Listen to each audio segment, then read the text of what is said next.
Urea బస్తాలు ఇయ్యే శాతం అయితే లేదా ఈ ప్రభుత్వానికి?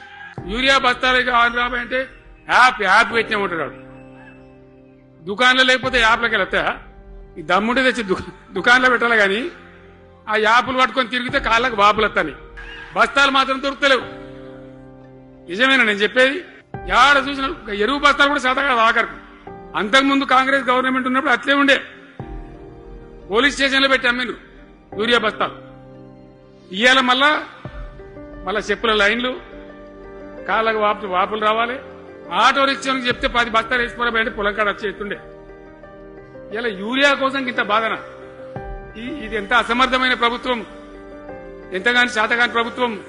అన్నిటికీ బాధనే కదా. బంగారం లాగున్న రైతులు ఎంత ఆనందంగా ఉండే.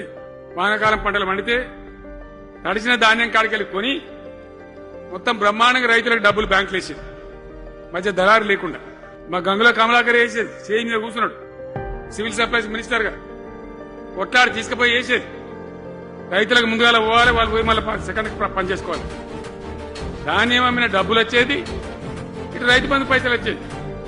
రైతులు మోతాదు లేకుండా మంచిగా పనిచేసుకున్నారు. ఏమైంది?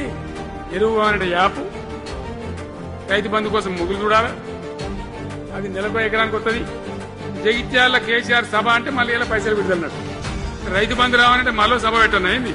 3వ కిస్తీ రావాలంటే మళ్ళీ ఏమన్నా కేసీఆర్ సభ పెట్టాలి. అంతేనా? ఇది ప్రభుత్వమా?